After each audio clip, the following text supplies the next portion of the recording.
Орамал хақында бірер сөз. Қазір орамал тағып жүрген қыздар көп қой.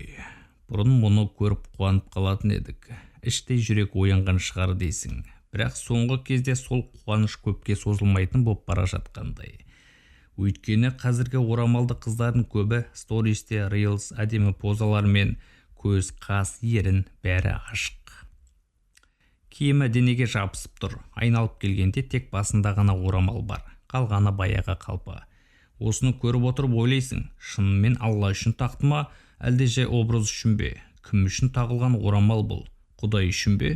Әлде көбірек лайк, көбірек подписчик үшін бе? Тұрмысқа шығу үшін шығар бәлкім. Жүрекпен тағылған орамал адамды тежейді, ұятыңды қозғайды, ойландырмай қоймайды. Ал мынау не? Еркін жүріп мен мұсылман қызбын деп көрсету ме? Бір түрлі. Кейде осы секілді қыздарға қарап отырып, осылар күнәсін бүркеп біреудің алдына таза боп көріну үшін тағып жүрген жоқ па деп ойлайсың. Жартылай ашылып алып орамалды сылтау қылып тұрмысқа шығуға дайынмын деп жүрген секілді. Өйткені егер жүрекпен тағылса, мұндай арсыздықпен араласпас еді.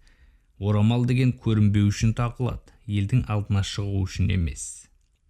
Басқа бір шындық. Орамал кей қыздарға жарасады.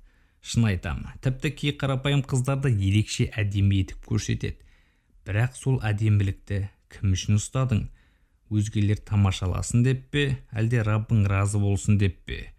Міне, мәселе осында. Орамалды басына емес, жүрегіне таққан қыз үндемейді, көзге көп түспейді, бірақ сонысы әдемі. Ал желге күнде шыққан орамалдылардың ішінде иманның иесі де болмауы мүмкін. Пікір иесі ұстаз Таняр Кенжеұлы.